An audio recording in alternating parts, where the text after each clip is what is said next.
Passar agora a palavra ao Denis, que é o nosso subsecretário de Capital Humano, da Secretaria de Políticas Públicas para o Emprego, do Ministério da Economia. Denis, a palavra está com você. Obrigado, Francisco. Eu queria agradecer o convite aí, em nome do secretário Fernando de Holanda, né, que inicialmente iria participar aqui, fazer essa fala, por razões de agenda não pôde participar. Dizer que oportunidades como essa, assim, a gente sempre quer aproveitar, né, na medida em que a gente pode falar das nossas ações, aquilo que a gente está desenvolvendo, e eventualmente angariar novos parceiros aí para nos ajudarem nas nossas empreitadas, né? E sem dúvida aí o Instituto Micropower, eu participei de algumas conversas com vocês estão bem alinhados aí nos objetivos, nos propósitos de vocês com aquilo que a gente vem fazendo. Então, obviamente, é sempre uma satisfação participar de oportunidades como essa, né? A gente tem na pauta aí, relacionada aos assuntos que eu vou falar aqui, algumas coisas, alguns temas, né, que são, na verdade, ações que nós estamos desenvolvendo aqui, mas antes de entrar em cada uma delas, eu queria inicialmente fazer uma contextualização de como que tudo isso surgiu, né? Quer dizer, a gente tem o programa Emprega Mais e a gente tem algumas ações aí de formação de capital humano no bojo de tudo isso. Ali, a partir de no início de 2019, né, o Ministério da Economia tendo sido criado, essa nova gestão, né, nós que fazemos parte dessa nova gestão, começamos a avaliar os programas de qualificação profissional que já existiam ou que, né, que em algum momento existiram no âmbito do governo federal, como o Planfor, o PNQ, o Pronatec, para verificar assim, o que havia de bom nesses programas, o que havia de eficiente e o que havia de problema, né? O que a gente identificou de forma geral? É que eram programas muito caros, né? Quer dizer, a gente está falando de programas em uma época em que não havia um contingenciamento de recurso, não havia uma limitação orçamentária como a gente tem hoje, né? Portanto, muito recurso era investido e os resultados que se pôde verificar nesses programas não eram adequados. Quer dizer, em alguns casos, até resultados negativos, né? Por exemplo, a gente teve casos de recortes aí no Pronatec em que a pessoa que estava fazendo o curso tinha chances menores de conseguir o emprego, estatisticamente, em relação àquelas que não estavam fazendo, que simplesmente estavam ali procurando emprego. Então, de forma geral, os resultados desses programas não se mostraram interessantes, né? As avaliações que a gente teve acesso e tudo mais. Então, o ano de 2019 foi um período em que a gente se debruçou, paralelamente às ações que a gente vinha fazendo, em verificar modelos, né, nacionais e internacionais de formação do capital humano que eram bem sucedidos, né? Pegamos várias experiências, vários relatórios, vários estudos que foram feitos e de forma essencial o que a gente identificou é que o que havia de problema, o que há de problema nesses programas de capacitação profissional que foram desenvolvidos pelo governo federal é que eles tinham uma baixa ou uma nula preocupação em alinhar aquilo que se estava ofertando com aquilo que o setor produtivo demandava. Quer dizer, parece uma coisa óbvia, né? Quer dizer, que as ações de formação profissional que sejam ofertadas sejam direcionadas para uma necessidade real do mundo do trabalho. Mas isso não era feito, isso não era uma preocupação, talvez por ter um orçamento muito grande, então fazia-se ações aí muito grandes, mas sem essa preocupação, né? E aí, a partir disso, a partir dessas informações gerais e a partir de certas especificidades que nós fomos identificando, nós começamos a fazer o desenho daquilo que seria a estratégia de atuação do governo federal, né, para a formação do capital humano, e também a estratégia que seria usada para articular os esforços aí, que são empreendidos pelos diversos atores que atuam no âmbito do capital humano, para a identificação e atendimento dessas demandas, né? Sempre partindo do princípio que nós trabalharíamos com demandas reais e, portanto, precisaríamos identificar essas demandas. Então, isso tudo consubstanciou aquilo que a gente chama de Estratégia Nacional de Qualificação para a Produtividade e Emprego. Isso está consubstanciado lá no Decreto 10.110 de novembro de 2019, e essa estratégia parte de 3 grandes eixos, né? O primeiro eixo é a demanda direta pelo setor produtivo de vagas em cursos de qualificação profissional.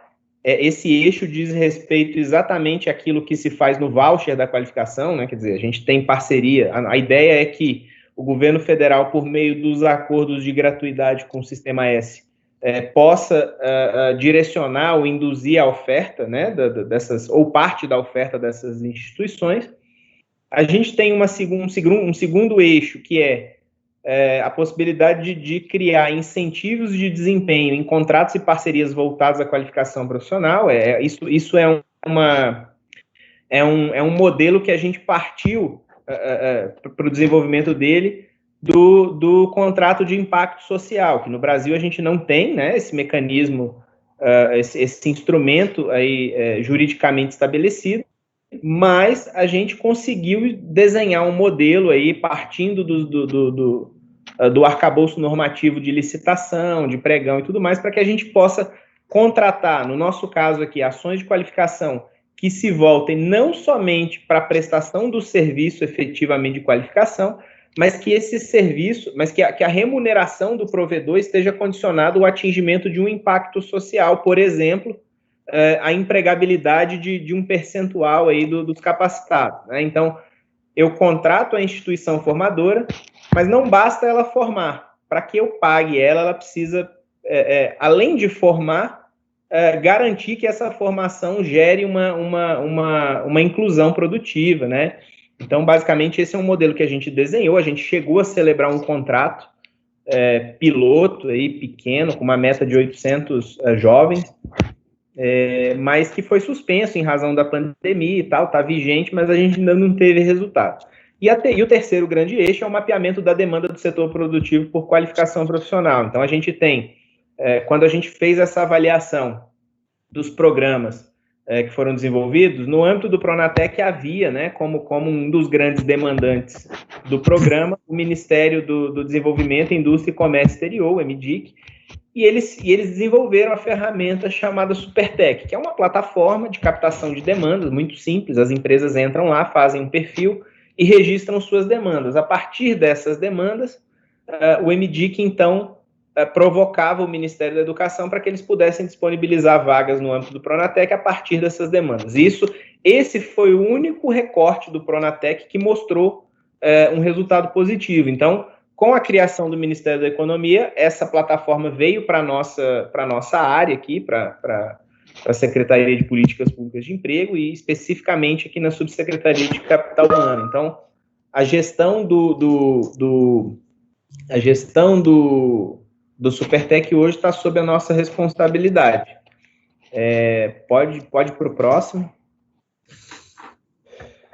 Bom, e aí a Secretaria de Políticas Públicas de Emprego, partindo das suas atribuições regimentais, né, no momento em que foi criado o Ministério da Economia, estabeleceu aí o que a gente chama de Programa Emprega Mais, que na verdade é um grande hub de políticas ativas para o mundo do trabalho. Tem 2 grandes vertentes, né?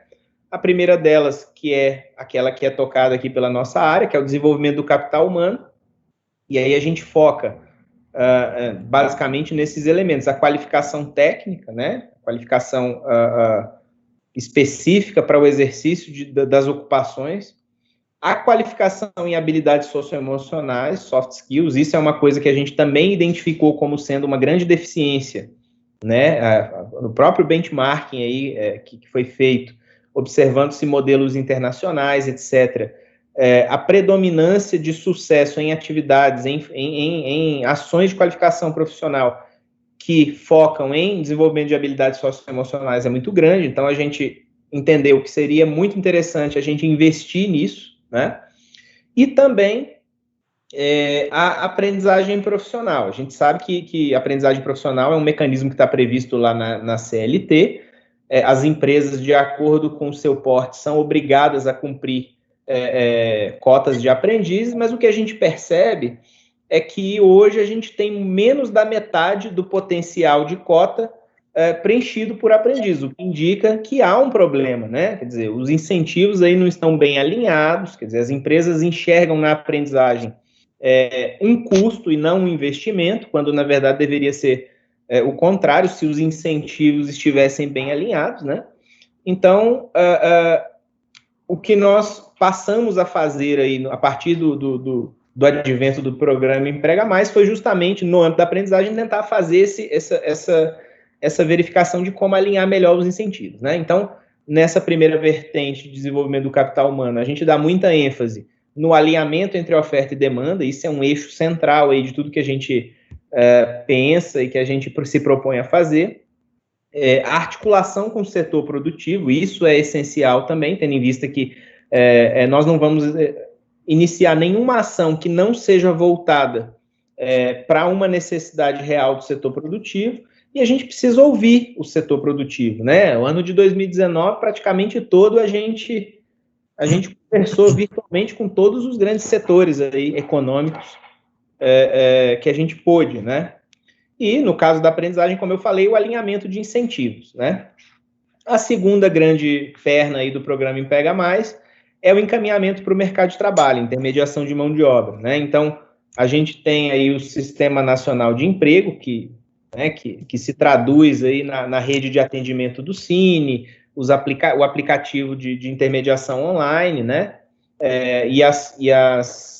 Os mecanismos aí de orientação do trabalhador. E a gente tem também, a partir de 2019, os esforços que foram empreendidos para a abertura dos dados do Cine para a iniciativa privada, para os intermediadores privados de mão de obra, né? Então, nessa segunda perna, as ênfases que foram dadas o alinhamento da vaga de emprego com o perfil do candidato, né? Quer dizer, na verdade, a necessidade de investimento em matching entre essas duas coisas para que haja efetivamente um aproveitamento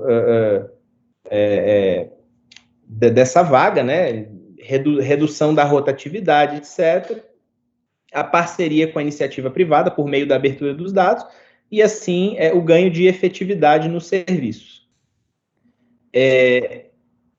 Em razão aí do estabelecimento do programa Emprega Mais, nós aqui na Subsecretaria de Capital Humano, em parceria com a BDI, e também, né, com o suporte, com o apoio da própria Secretaria de Políticas Públicas de Emprego, em articulação com o presidente da BDI, celebramos uma parceria para desenvolver aí o portal Emprega Mais, né, que além de ser um site na web informativo, onde a gente traz ali informações relevantes sobre cada uma dessas ações, a gente passou a desenvolver ali no âmbito dessa parceria três grandes ações, né? O primeiro deles é o monitor das profissões, ou mapa da qualificação, né? Que parte de bases estruturadas, né? Como o QBQ, o Quadro Brasileiro de Qualificações, a RAIS, o CAGED, e também de bases de dados não estruturados, né? Que é prospecção na internet, em redes sociais, etc., para que a gente possa montar aí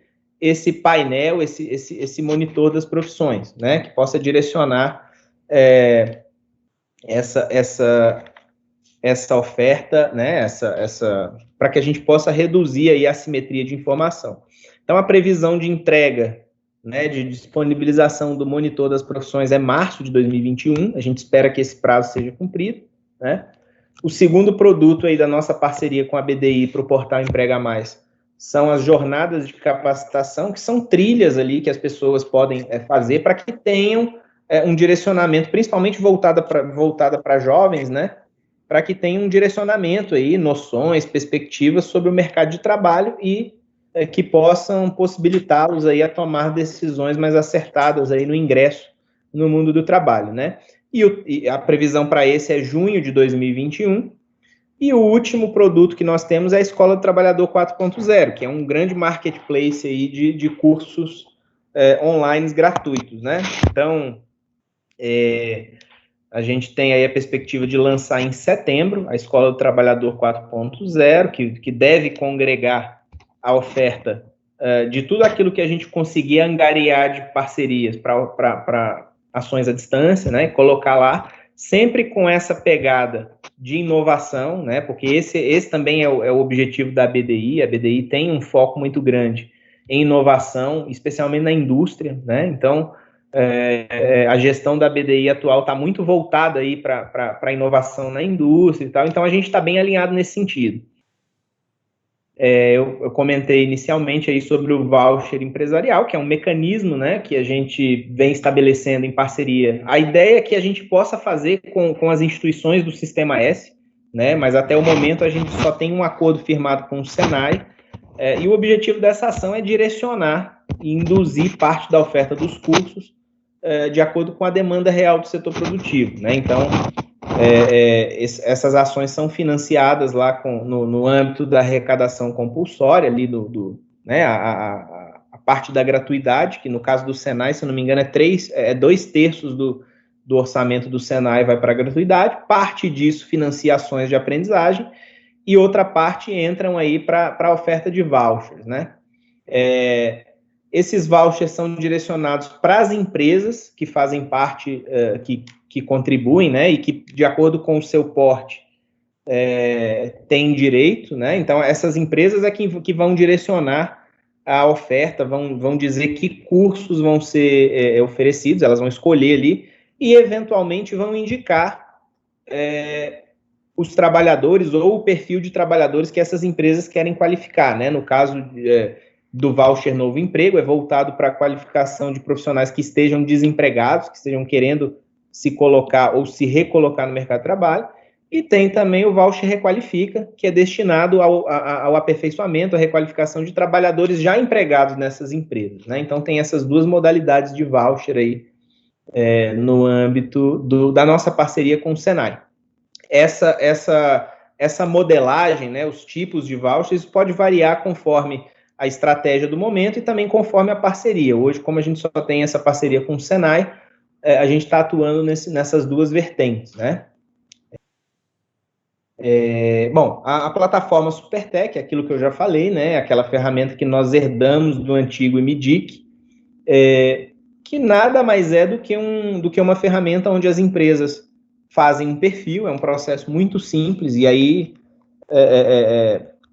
colocam as suas demandas, né, de acordo com as ocupações necessitadas. A gente parte do princípio que se uma empresa procura profissionais qualificados, seja nos mecanismos públicos de intermediação de mão de obra, seja nos mecanismos privados ou por sua conta, né, buscam trabalhadores qualificados e não encontram, é porque existe uma necessidade de uma intervenção aí no público, né, desempregado, enfim, para que haja essa qualificação. Então, quanto mais houver dados ali no Supertec, quanto mais empresas puderem participar, e isso aí eu já estou pedindo aí que as empresas que possam nos ajudar, as empresas associadas, enfim, que atuem em parceria com os atores aqui participantes, com a nossa audiência, que possam entrar no Supertec, possam cadastrar suas demandas, né? Porque é justamente isso que a gente vai utilizar como subsídio para definir as estratégias, né? Então, se nós estamos desenvolvendo aí ações, por exemplo, com o MEC, eu vou falar mais adiante, a gente parte justamente dessas demandas, e principalmente no setor eu vinha conversando isso com o Francisco mais cedo, né, um pouco antes da gente entrar aqui no evento. A área de tecnologia, a área de TIC é uma área muito grande, é uma área muito vasta, muito heterogênea, e é muito difícil a gente ter esses dados de forma estatística, de maneira que a gente possa ser eficiente na definição dessas estratégias. Então, principalmente nesse setor, né, que é o setor do momento, é a área do momento, que os investimentos públicos para a formação do capital humano devem ser orientados. É muito importante que as empresas cadastrem as suas demandas, para que a gente possa ter dados, para que a gente possa ter informação, para definir essas estratégias, né? Então, tá aí o link da plataforma Supertec, qualquer empresa pode acessar e cadastrar a sua demanda, é um processo muito simples. Isso aí vai subsidiar as ações formativas, tanto nossas, diretas aqui do governo federal, como dos nossos parceiros, por exemplo, as ações descentralizadas que a gente faz por meio de transferências fundo a fundo, né?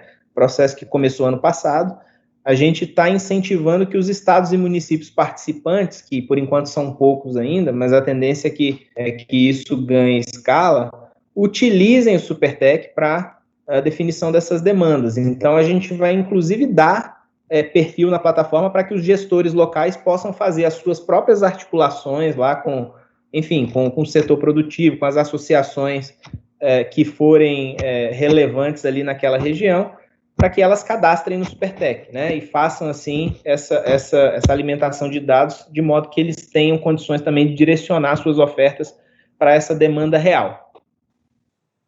Temos aí também uma outra ação, que é a Aprendizagem 4.0, né, que é uma iniciativa aí do Senai em parceria conosco, o Ministério da Economia, que tem como objetivo uma readequação dos currículos lá da oferta de aprendizagem para as competências requeridas aí pela Economia 4.0, né? Então, o foco dessa ação é voltado para a transformação digital, né? Existe uma tendência muito forte de aproximação com o itinerário de formação técnica e profissional do novo ensino médio, né? O quinto itinerário, a inclusão das tecnologias habilitadoras da indústria 4.0 e soft skills, né? O Senai está inovando também nesse sentido. O desenvolvimento de cursos híbridos, né? Principalmente aí em razão da pandemia e esse novo modelo que vem se estabelecendo de atuação, que também contamina aí, né? Na falta de uma palavra melhor, o mundo da qualificação profissional. Então, o investimento em qualificação à distância também vem crescendo. E as áreas tecnológicas inicialmente contempladas aí pelo Senai têm sido metalmecânica e tecnologia da informação. Se eu não me engano, teve também aí, mais recentemente, o desenvolvimento de um terceiro, que é na área de manufatura avançada, né? Então, já existem 12 cursos aí, 12 programas de aprendizagem voltados aí para essa experiência 4.0, né? Uma outra coisa que a gente está fazendo também, que a gente conseguiu articular, foi receber uma doação de cursos, né, de uma quantidade de cursos de inglês, que nós vamos, em parceria com o Senai, integrar na ação de aprendizagem 4.0. Então, muito provavelmente, o currículo dos programas de aprendizagem do Senai voltados aqui para essa abordagem 4.0 vão receber esse incremento aí de cursos de inglês, né, já integrados no currículo, o que deve favorecer aí essa formação. Bom, aí temos aí o portal Todos por Todos, né, que foi uma ação emergencial do governo federal voltada aí para o enfrentamento dos impactos sociais e econômicos derivados da pandemia do Covid. E dentro dessa ação do portal Todos por Todos, nós aqui da Subsecretaria de Capital Humano desenvolvemos aí, planejamos a elaboração de um portal, de uma perna ali, né, no portal, voltado para a oferta gratuita de cursos à distância. Então, nós fomos atrás de todos os provedores de cursos online gratuitos que a gente pôde, né, tentamos entrar em contato e tal, e fomos fazendo uma espécie de curadoria ali daquela oferta, né, foi um trabalho, uma força-tarefa que foi feita aqui, e nós disponibilizamos isso. Se eu não me engano, são cerca de 800 cursos que foram disponibilizados lá, e a ideia é que a gente possa, com esse portal, ir incrementando, retirando cursos que já não façam mais sentido e colocando ações que sejam mais adequadas ao momento, né?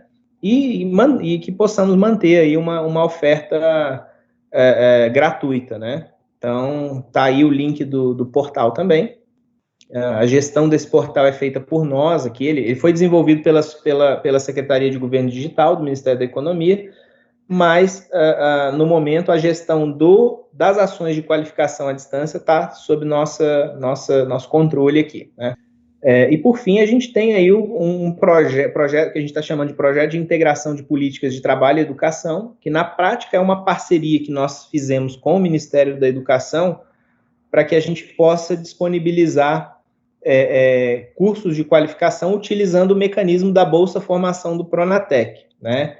Então, a gente deve lançar em março uma fase piloto desse projeto, que envolve a oferta de cerca de 6 mil vagas em cursos à distância, né? Voltadas aí, a gente estabeleceu que iniciaríamos o piloto no setor de TIC. Por quê?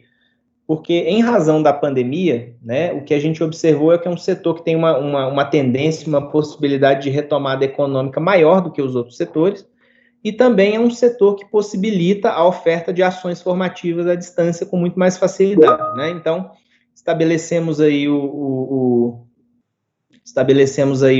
cursos, né? Fizemos aí uma conversa com alguns atores do setor, e vamos fazer essa oferta, a princípio, em 11 cidades, que são essas aí que estão colocadas, né?